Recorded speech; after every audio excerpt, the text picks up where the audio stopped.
Assalamualaikum warahmatullahi wabarakatuh. Alhamdulillahil malikid dayyan. Wassalatu wassalamu ala Muhammadin sayyidi waladi adnan. Wa ala alihi wa sahbihi wa tabi'ihi ala marri zaman.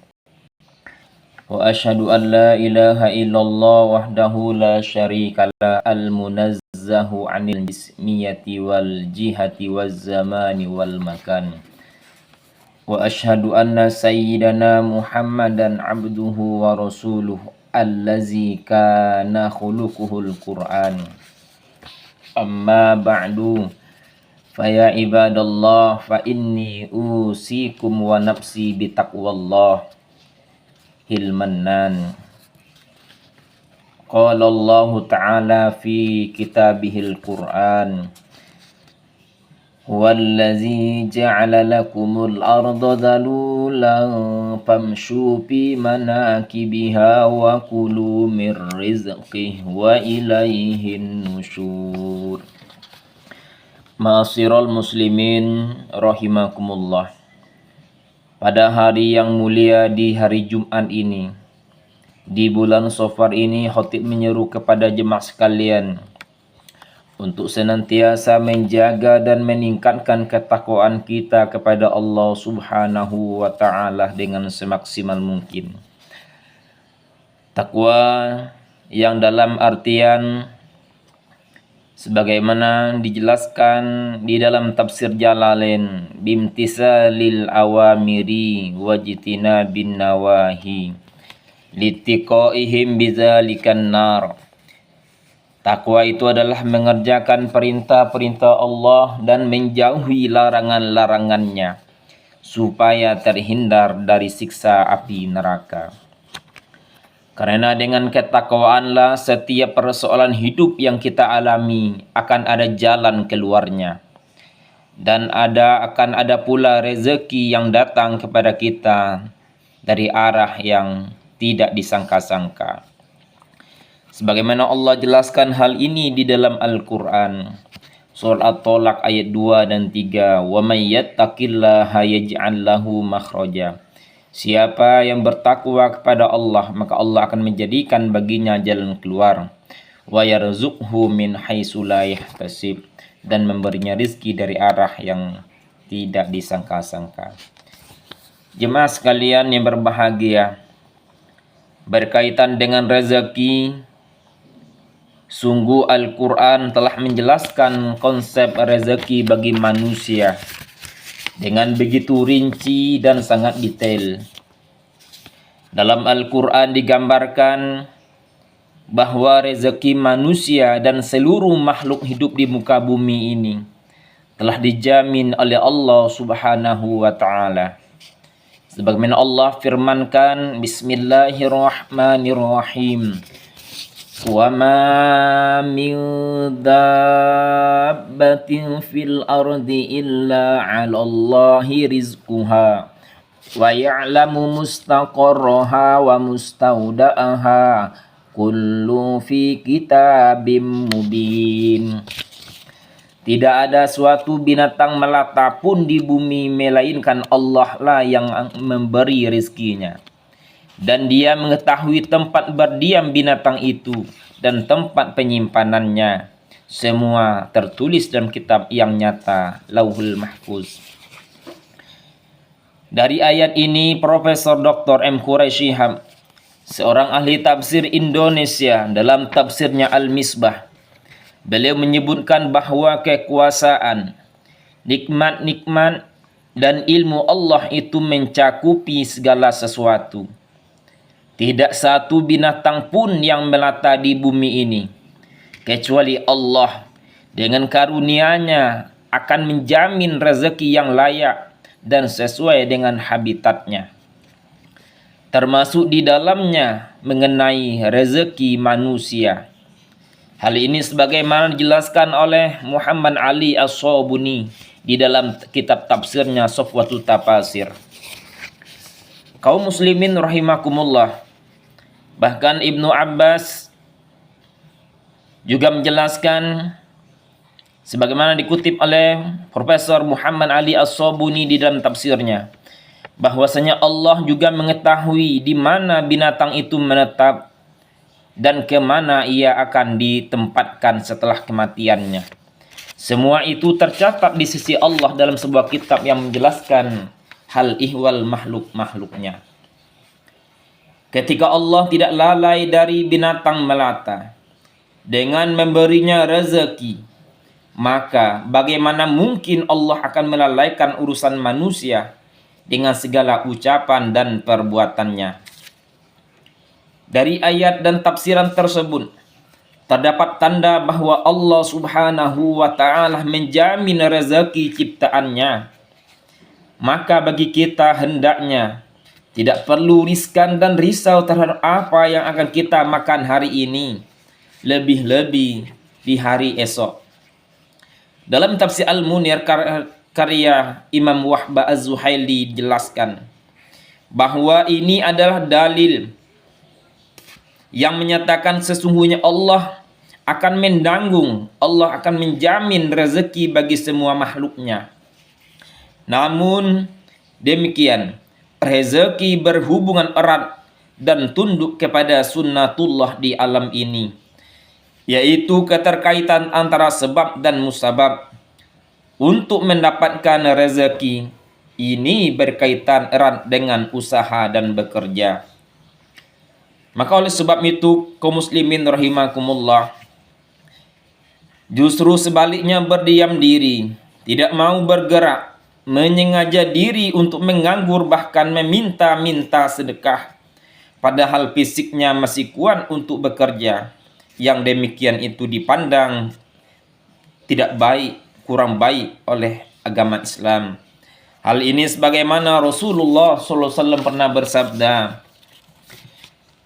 la ayah tatiba ahadukum huzmatan ala zuhrihi khairun. Salah seorang di antara kalian memikul kayu bakar di punggungnya itu lebih baik min ayyas ala ahadan fayu'tiyahu aw yamna'ahu, daripada ia meminta-minta, mengemis kepada seseorang, baik ia diberi ataupun ia ditolak. Hadis riwayat Bukhari. Kaum muslimin jemaah salat Jumat rahimakumullah, hadis yang baru saja disebutkan secara tegas berisi anjuran untuk kita agar mau bergerak untuk mencari rezeki.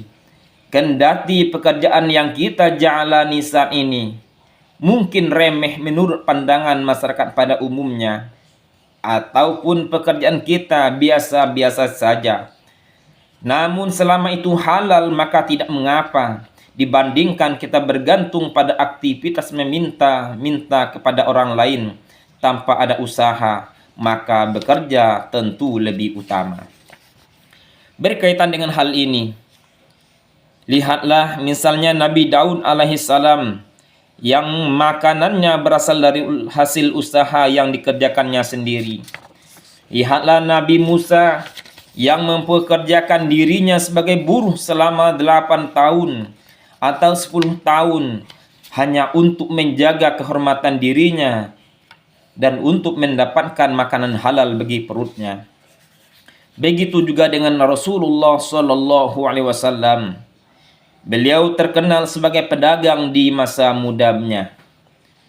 Maka apabila motivasi dunia yang membuat kita semangat dalam bekerja tidak cukup juga bagi kita, ingatlah terhadap motivasi akhirat. Rasulullah pernah mengatakan, man amsakallan min amali yadahi amsan maufuron lah.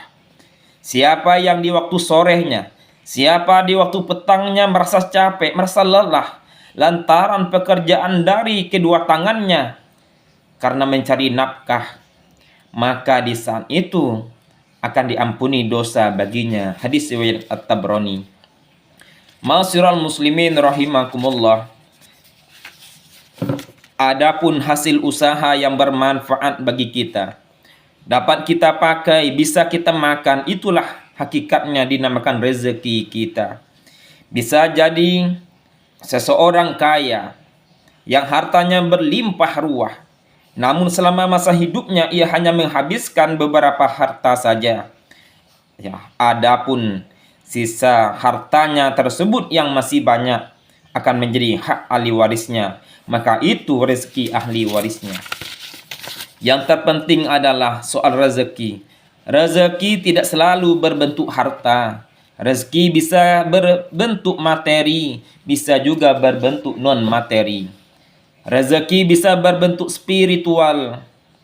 Secara praktek masyarakat, pada umumnya rezeki dipahami sebagai harta benda duniawi, sehingga kebanyakan manusia berdoa meminta dilancarkan rezeki berupa harta benda kekayaan.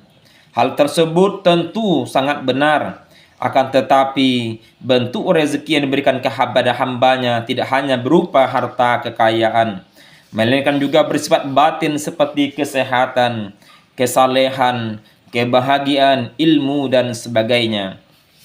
Hal ini sebagaimana dijelaskan oleh seorang ulama besar, Syekh Muhammad Mutawalli Asy-Sya'rawi.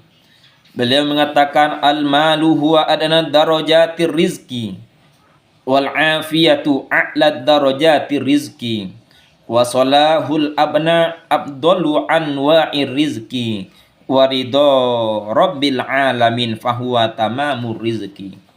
Harta adalah rezeki yang paling rendah, kesehatan adalah rezeki yang paling tinggi, anak yang saleh adalah rezeki yang paling utama, sedangkan ridho Allah adalah rezeki yang sempurna. Rezeki harta benda merupakan tingkatan dasar, sehingga semua orang bisa meraih rezeki tersebut, baik itu hamba yang taat maupun yang ingkar. Rezeki seperti ini mudah untuk didapatkan bahkan dengan cara yang batil sekalipun, karena ia termasuk rezeki yang paling dasar derajatnya. Yang kedua, rezeki kesehatan masuk dalam rezeki yang luhur. Karena kesehatan sangatlah mahal, orang bisa saja miskin harta benda. Akan tetapi jika badannya sehat, maka ia akan lebih bebas dan merdeka. Yang ketiga, rezeki keturunan yang soleh. Anak yang soleh masuk dalam rezeki yang utama. Karena tidak semua orang bisa mendidik anak-anaknya menjadi soleh dan soleha. Anak-anak yang soleh akan membawa kebahagiaan orang tuanya di dunia dan akhirat. Maka bentuk rezeki seperti ini sangat diidam-idamkan banyak orang tua. Yang keempat, rezeki berupa ridho Allah. Rezeki berupa ridho Allah merupakan rezeki yang sempurna, merupakan sempurnanya rezeki. Karena tidak semua makhluk Allah mendapatkan ridhonya. Ridho Allah hanyalah diberikan kepada hambanya yang taat kepadanya. Hadirin yang berbahagia, di akhir khutbah ini, marilah kita berdoa kepada Allah Subhanahu wa Ta'ala.